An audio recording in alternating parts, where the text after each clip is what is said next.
Hello everybody, today we're going to be going over the Electraform SB1300 straw blower.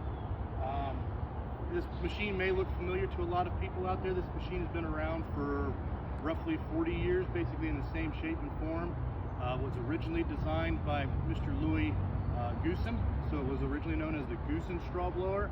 And then after that it was purchased by a company called Harper out of Harper, Kansas, and then it was the Harper SB1300. And now it's owned by a company called Electraform. And an interesting thing about Electraform is actually run by the grandson of the original owner, Louis Goosen. So still the original design. Pretty much nothing's changed on the machine over the past 30-40 years. They have made some improvements here and there where they need to be, but for the most part it's the same machine it was a long time ago that people have grown to love. So one of the main key features on the SB1300 is the reliable Honda GX390 engine. Puts out 13 horsepower and runs this machine like a champ, has absolutely no problem, enough power to do whatever you want to do with it and go from there. We offer both a directional spout and a 30-foot hose. This machine is equipped with the 30-foot hose. So roughly when you are spreading straw with this machine, you'll get the 30-foot hose and then roughly a 20-foot discharge from the hose as well, which will put roughly 50 feet from where your straw blower is sitting. So this is the Electraform directional spout for the SB1300. It bolts on in place of the hose adapter on the machine. Basically just 4 bolts here at the bottom, bolts it on, and then you'll be able to turn and rotate the spout 360 degrees around the machine, so you can blow in whichever direction you want to blow. So when you're using the SB1300, like I said, it comes with either directional spout or the hose and hose adapter. This one is equipped with the hose and hose adapter. Very simple to put on. Just literally slide it on. It's got 2 rubber clamps here to clamp down and hold the hose on tight, and away you go. You're ready to roll. That's all there is to it.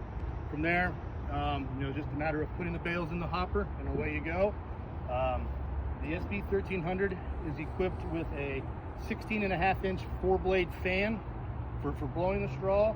And then in the hopper, you have 32 knife sections for cutting and chopping the bale, and getting it into the fan and everything from there.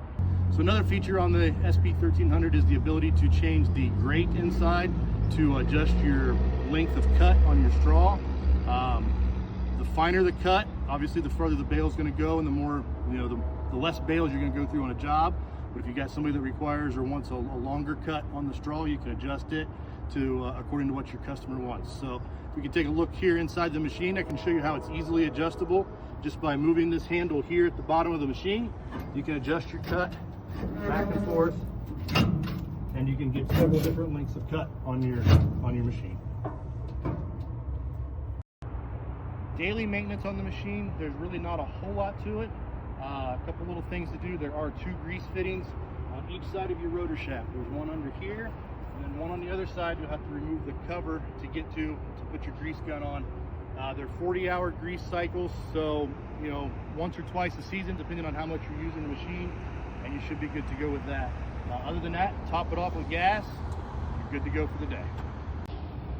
So when the machine arrives to you from our warehouse here, it's going to be shipped in a wooden crate. In that crate, basically, when you get it, the easiest thing to do is cut the sides off the crate and then leave the machine physically sitting on the skid, depending on how you want to move it. If you want to physically bolt it to a trailer, you can. What I did on this machine is I just simply bolted it to the shipping pallet that it came on.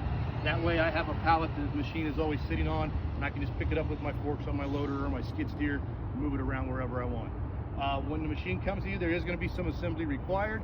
Basically, 8 bolts to put on your hopper, and you'll have a bolt on each side for your guard up here, spring on the back, and then from there you'll have to mount on your chute, whether you get the chute or the directional spout. 4 bolts to put that on. You need to hook up the battery cables will need to be hooked up, and you should be good to go. So set up from the time it's shipped from the warehouse to you, half hour, 45 minutes tops, and go from there.